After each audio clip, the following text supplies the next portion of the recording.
என்னடா ஃபேஸ் ஒரு மாதிரி டல்லா இருக்கு, என்னாச்சு? நீட் எக்ஸாம் எழுதுனேன், சரி பாஸ் ஆயிருவேன். ஆனா என்னடா இழுக்கிற? ஆமாண்டா, எக்ஸாம் பாஸ் ஆயிருவேன். கவர்மெண்ட் காலேஜ்ல சீட் கிடைக்குமான்னு தான் தெரியல. பிரைவேட் காலேஜ்ல 2 கோடி ரூபாய்க்கு மேல கேக்குறானுங்க. அவ்வளவுதானே? உனக்கு ஒரு சீக்ரெட் சொல்றேன், கேளு. என்ன?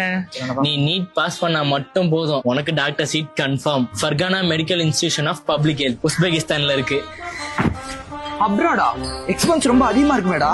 மச்சான் டென்ஷன் வேணாடா, இங்க இந்தியால பிரைவேட் காலேஜ்ல படிக்கிற செலவுல அங்க MBBS முடிச்சிடலாம். High qualified English speaking professors, Indian hostel, south Indian food, home field guarantee, strong hospital network for clinical பிராக்டிஸும் இங்க கொடுக்குறாங்க. Great cadaver exposure, in depth anatomy training provide பண்றாங்க. Direct flight from India, just 3 hours journey தான். 100% English medium curriculum. Safe campus, especially secured for girls. Perfect blend of theoretical learning plus practical செஷனும் இங்க இருக்கு. மச்சி வேற லெவல்ல இருக்குடா. எலிஜிபிலிட்டி என்ன? 12th பிசிக்ஸ், கெமிஸ்ட்ரி, பயாலஜி இருக்கணும். டீடைல்ஸ் இருந்தா போதும். மச்சி தேங்க்ஸ்டா. டாக்டர் ஃபீல்ட் செட் ஆன மாதிரி ஒரு ஃபீல்ட் இருக்கு. நான் சொன்னேன்டா, டாக்டர் டீம் பட்ஜெட்ல செட் பண்ண ஃபர்கானா தான் கரெக்ட் ரூட்.